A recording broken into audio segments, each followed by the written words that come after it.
Like me da. Hey.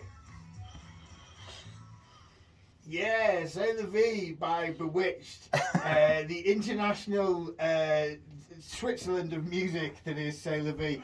As we go into this is the first time I've had a guest on.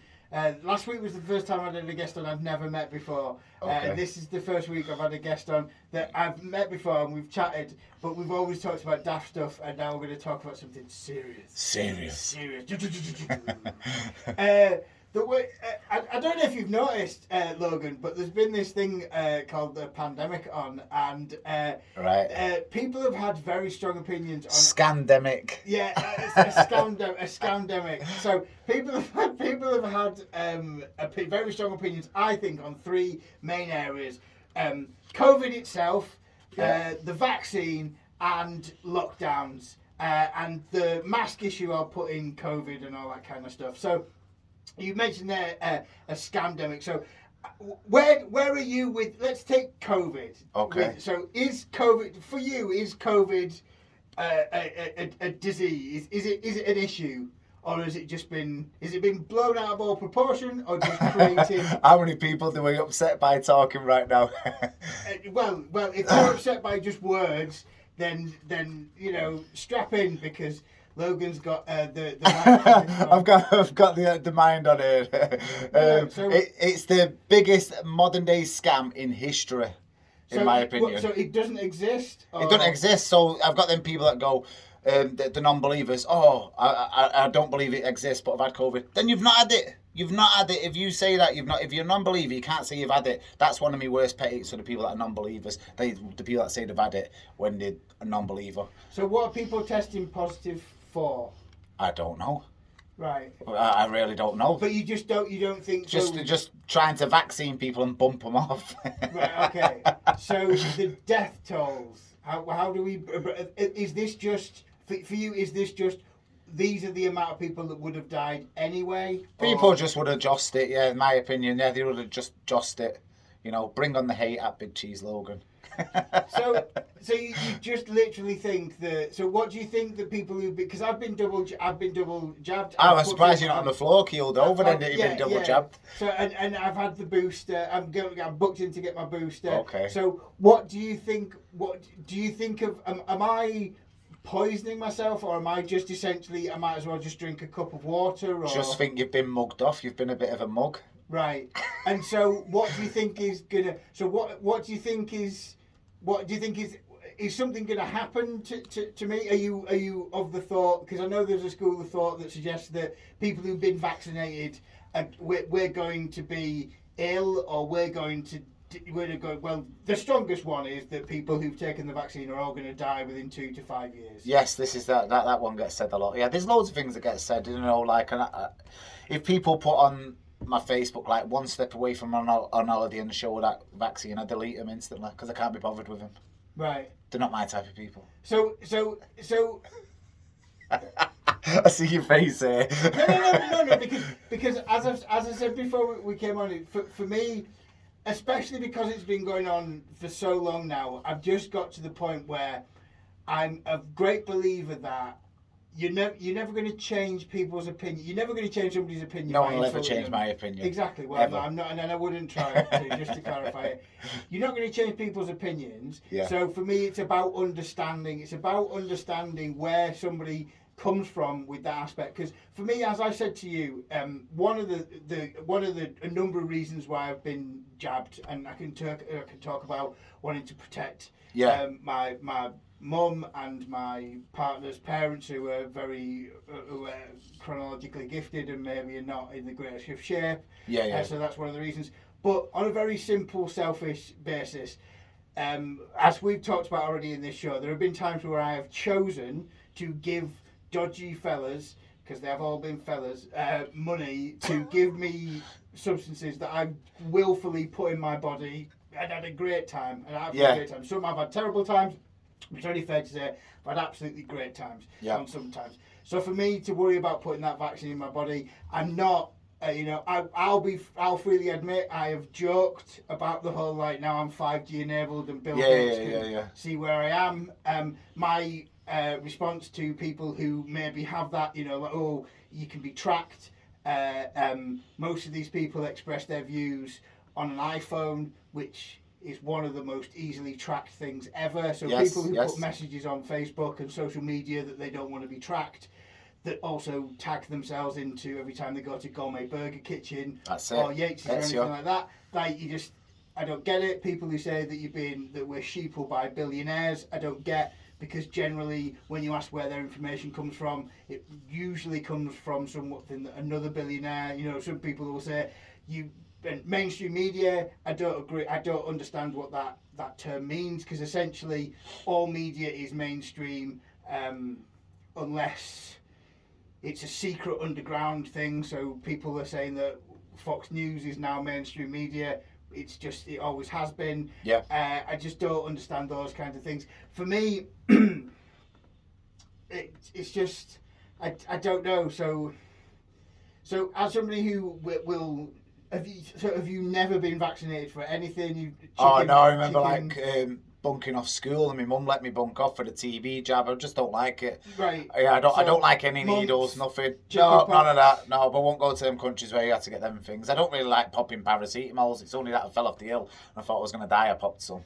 Yeah. So you just like, so this is just more kind of like, you just fits into a more holistic approach you have of not wanting to. I just don't want anything put in my body. Yeah.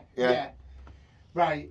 And I mean, so I lost for words here. I'm not lost for words. What I'm debating is whether to be a cheeky bastard. Yeah, be a cheeky bastard. Yeah. So, what did you have for breakfast this morning? A protein shake. Right. And what in that protein shake? What flavour is that protein shake you had? Probably like a concocted strawberry, but it's not a strawberry. Right. So I know you've got me here. So for breakfast this morning, you had a protein shake that's strawberry flavoured, but is probably going to be flavoured by some kind of chemical. So, and how often do you have a protein shake? Usually after a good lift, yeah. So 3 or 4 times a week, you're bugging me off now. You're having these protein shakes, but you don't want to get a vaccine because you don't want to put chemicals inside your body. Yeah, but it's hard because I can't get my protein from meat because I'm a non-meat eater, so I have to drink something. So I'm fighting back here. So you're a non-meat eater through choice. I just like animals. Choice. Is it? Yeah, that's it. Yeah. Just like animals. Yeah. No other reason. No.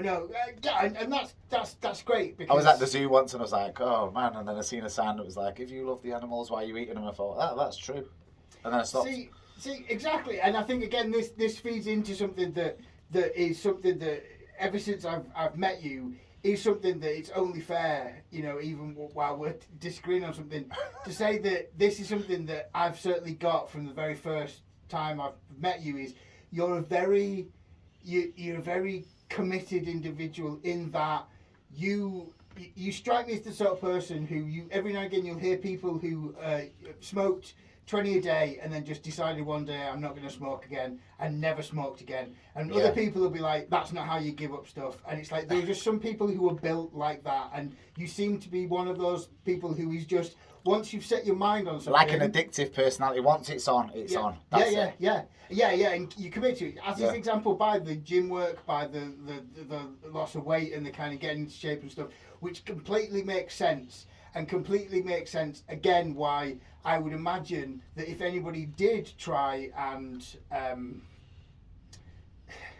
tar you is not the right word, but if anybody was to try and start something as a kind of somebody on the other side of the debate, because I'm by no means on the other side of the debate from you, but do you mean if someone got Lara? Yeah. I tried a slap. But also the kind of thing of you've got your opinions, you're so confident in those opinions, and I don't mean that in a bad way. I just mean in that you just like to be committed, because you need commitment to your opinions and your views to sometimes to get through some really hard stuff. Is but it's in the sense that you kind of still will laugh. I'm guessing those laughs get more menacing and get more kind of like, this is a message to you that this is me telling you I'm laughing, but we're getting close to me not laughing anymore. And once I stop laughing... that's the vacant stare. Yeah. Once I stop laughing, that's when we're going to be having a problem. And it's better for you to recognise this problem is coming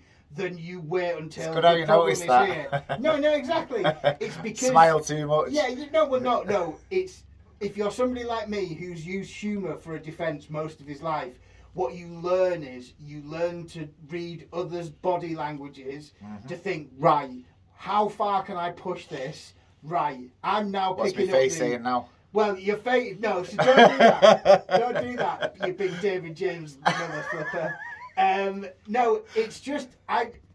one of the reasons why, when I... put out a shout out to get somebody on the show, and one of the reasons why when you said you could hop on is because there are people on my friend list on Facebook or on Twitter at the Monday Stretch. There are people there who I don't think I could have this conversation with in a studio, but because I know that you are confident in your own opinions, but equally don't really kind of... Like, for instance, I had no idea coming into this studio that you were going to gift me such a wonderful way of turning your own logic against yourself.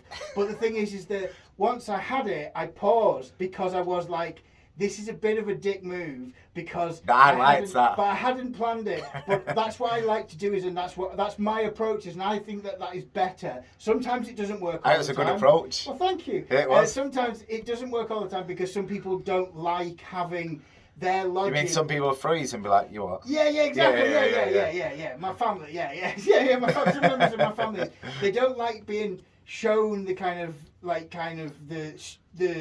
the extreme version of it or their own logic back at them because they don't and understandably nobody wants to look like an idiot, nobody wants to look like they don't know what they're talking about, but everybody is full of hypocrisy. Of course. I am, and one of the reasons why my missus hates arguing very smart with me is, well, yes, thank you for that, but also I'm willing to change mid-argument because for me an argument is win or loss. It's not right or wrong, it's win or loss. Who won this argument then? Well, it's not an argument because we're friends. And although this is an audio visual, imagine the fact that me and Logan are roughly the same size. However, his is sculpted marble. Mine is Stay Puft Marshmallow Man. So there's only one winner if this argument went anywhere else. But it's great because like. But I equally, I know that you're the sort of person who is, it's not like, the people that really irritate me, the people, we've only got 10 minutes left, far too many people for me to mention there. Here's an example of the thing that frustrated me was, I was in town